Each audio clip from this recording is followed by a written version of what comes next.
ప్రధానంగా కాంగ్రెస్ వాళ్ళు చేస్తున్న తప్పులు తెలుసుకోవాలి.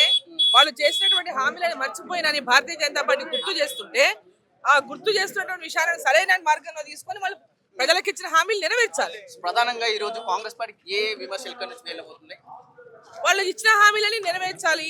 చేసిన మోసాలను నయవంచాలని ప్రజలను వంచిండ్రు, మోసం చేసిండ్రు. సో 2 నెలలుగా ప్రజాప్రభుత్వం అద్భుతంగా నడుస్తుంది. కేవలం అటు ప్రతిపక్షమైన బీఆర్ఎస్ పార్టీ, బీజేపీ అటు విమర్శలు గుప్పిస్తుంది, ప్రజల్లోకి నెగిటివిటీ తీసుకెళ్తున్నారు. 2 సంవత్సరాల నుంచి రాష్ట్ర ప్రభుత్వం చేసింది ఏమీ లేదు. ఈ రాష్ట్ర ప్రభుత్వంలో ఎలాంటి అభివృద్ధి జరగలేదు. ఈ రాష్ట్రంలో కేవలం మంత్రుల అభివృద్ధి జరిగిండొచ్చు, రాష్ట్ర ముఖ్యమంత్రి అభివృద్ధి జరిగిండొచ్చు.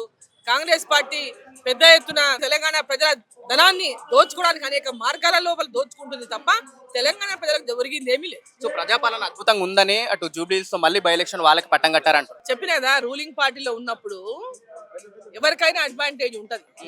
ఇక్కడ వాళ్ళు ఏంటంటే అక్కడ బెదిరించిండ్రు అనేక రకాలుగా, అన్ని రకాలుగా వాళ్ళు పోలీస్ యంత్రాంగాన్ని ఉపయోగించుకున్నారు, అధికార యంత్రాంగాన్ని ఉపయోగించుకున్నారు. అన్ని వర్గాలు అన్ని రకాలుగా డబ్బులు కుమ్మరిచ్చి ఎలక్షన్ గెలిచిండ్రు. అది ఎలక్షన్ గెలిపే కాదు, నిజంగా దమ్ము ధైర్యం ఉంటే వాళ్ళు ఎవరైతే డిఫెక్ట్ అయి ఉన్నారో, ఇతర బీఆర్ఎస్ పార్టీ నుంచి వాళ్ళు కాంగ్రెస్ లో చేర్చుకున్న వాళ్ళు ఉన్నారో వాళ్ళందరి చేత రాజీనామాలు చేపించి ఎలక్షన్ లో బొమ్మనండి.